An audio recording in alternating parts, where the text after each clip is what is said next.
I'm Samuel Ross, artist and designer. I would say to all, when you are starting out on your journey, even if there is a balance of working for others and having a career or a job, ensure that whatever you do, you own, and that falls under your own practice and your own entity.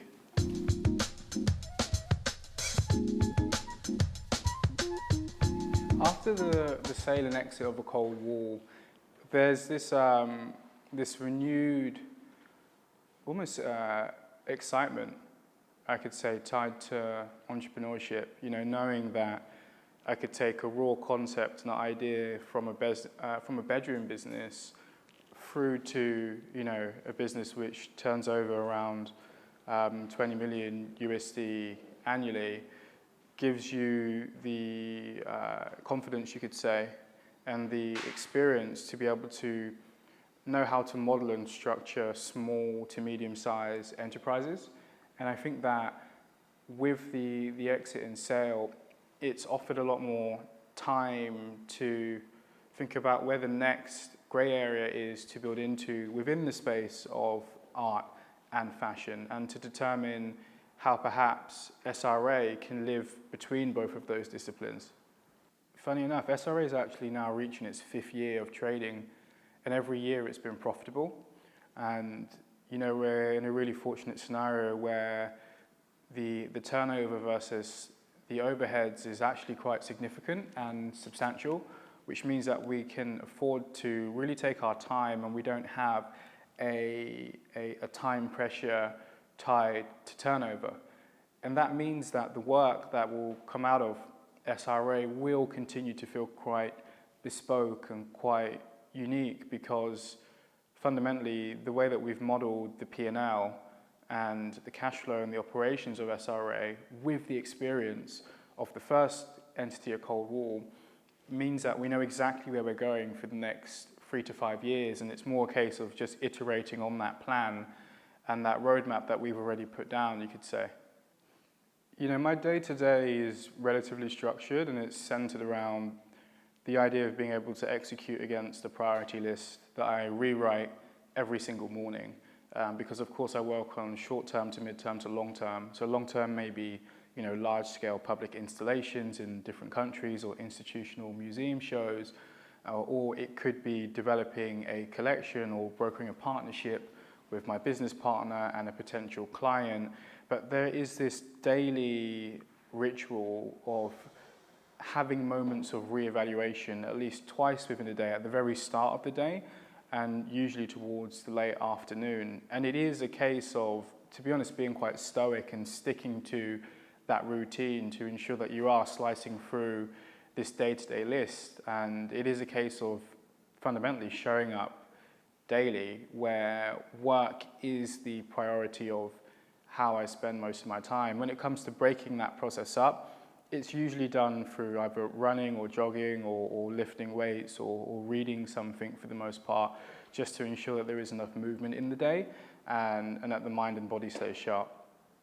What wellness means to me is it's actually quite practical. It's, you know, controlled diet, particular eating windows, training at least 3 to 4 times a week, making sure your circadian rhythm is in check. It's spending time with loved ones and family. It's just ensuring that there is a sense of maintenance. And maybe I'm closer to the idea of maintenance than I am wellness, actually. And because I'm not necessarily looking for like a feel-good factor, perhaps. I'm also looking for like a sustenance to ensure that I can have like a good quality of life outside of any type of economic sphere. It's more so, I guess it is wellness. It is the sense of feeling good, and to do that, you kind of need to take care of your body, which is fundamentally a machine. I think the similarities between, you know, personal wellness and maintaining a business are actually really close. There is a continuity you have to establish, and a lot of the time the way you establish that isn't by some type of grand scheme. It's actually, you know, a brick by brick, layer by layer approach It's a methodical approach to how you organize your time and your habits, and where you decide to maybe appear and not appear, and how you reevaluate what priorities need to be. There's definitely a link that I think maybe in my generation we're actually starting to see now, where you're seeing, in particular actually, young millennial entrepreneurs who are also really into fitness and wellness and sustenance.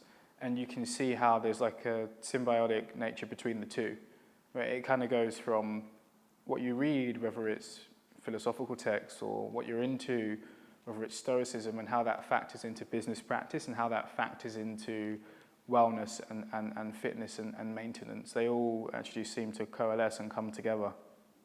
How do I balance my personal life and my business life or commitments? Another entrepreneur, Emma Greed, was asked this question on Diary of a CEO a few months ago, which Stephen Bartlett runs. And I bring them up, one, because I think they're both really important figures in the Black British community, and they're both really successful entrepreneurs and creative thinkers who are they are in the same generation I'm in. And she said quite profoundly that there is no life balance. And I think that is really quite true, and it's more so a case of being able to build any aspiration or dream that you might have is going to, you kind of need to look at where you want to get, and then what it's going to take to get there, and then you start to reshape your life around getting to that end point. And that doesn't mean that your work is a priority over your family. It might just be that you are simplifying how your time is spent to maybe only focus on work and family. And the way that I keep the balance has actually been, to a degree, by moving recreation and moving leisure out of my routine. So practically that might be holidays, or it might be going to the cinema, or it might be going out with friends for meals and for drinks, which are all really lovely recreational activities. But if you're trying to build something substantial over the course of 5 to 10 years, you just really aren't going to have time for those novelties. And the world at times sometimes is discipline, but it's more about prioritizing, because it's not undisciplined to want to have a good social life. But I don't believe that you can have a good social life, have a really healthy family connection, and scale a company to great degrees simultaneously. So perhaps it's about, across a path of time, organizing what needs to be prioritized to have a broader sense of balance. And I know that's a relatively long answer, but it's a really important question that a lot of people grapple with quite a bit. Oh, this is a great question. One place I've been recently that I've enjoyed, if I'm talking from a holiday standard, it would have been 4 years ago. I took a 10-day break between Barbados and St. Vincent with my father to spend time with family, and that was probably the last holiday I'd say I had. And if we're talking about travel, more so, I get to travel a lot, tied to clients and work and development, and that actually starts to supplement what you expect from a holiday, because you're almost trading the idea of relaxation and holiday for being able to see the world. And I'd pick being able to see the world any day over like a standard holiday. It's because you're meeting new people, it's more interesting, you're learning as you go, and that's a real blessing and gift. I wouldn't say travel is my safe and healthy space, because there are times where travel is really rough. I have one example, it's probably going to stick with me for a while. I flew back from Shanghai and got into Heathrow at 11:45 p.m. about 3 weeks ago, and I had to be on a 6:15 a.m. flight from Stansted to Alicante the following day. So within that amount of time, it is still quite pressurized. And then when you get to the next location, you still have to then go and pitch and perform in front of the client who is there to hear your ideas and potentially invest into an idea that you have in the future as part of a partnership. And you can imagine between, landing and then being on the plane, if you take out all of the travel times in between that domestically, there's only about 3 hours of sleep. But it also just comes with the territory, and you can't expect to, have, a balanced life and be able to get to significant heights in your career and in your sector if you're not willing to kind of push a bit. I think there's a really interesting point there around saying no and what it means for self-development. And I was thinking about this morning, actually. And, there's a strength in no being shaped as not right now, because it means that you don't cut off a potential growing relationship, but it also means that you're controlling where your efforts are going. And I think really there's not a right or wrong way to tackle that. There are just two different strategies. So the first would be that you're taking a much more clinical route, and you're only focusing on particular relationships with particular collaborators or corporations or partners, and it's very specific, and it's more about the depth of those partnerships and the tenure of those partnerships. And that can make sense if we're talking about public companies and market leaders who can afford to foster such relationships. If we're talking about wanting to reach people and you don't have the backing of a billion or trillion dollar company who wants to give you time, it's okay to actually cross-pollinate and collaborate a lot, because you're then kind of thinking about relevancy and groundswell and the speed of a grassroots movement. And it's okay to pull on those levers at different times in your career as well. If I think back to early on in my career, I said yes to most opportunities to freelance and to collaborate and to be a part of different creative communities, because it was more so about creating energy and contributing to a generation. It didn't need to be a perfect fit. Whereas now, 12 years in, there are a lot more no's, or there might be a counteraction to how we can get to a yes if the terms are developed or changed, or the ask is amended. I think the boundaries that end up becoming like pillars or values are almost self-correcting, and they're almost prophetic.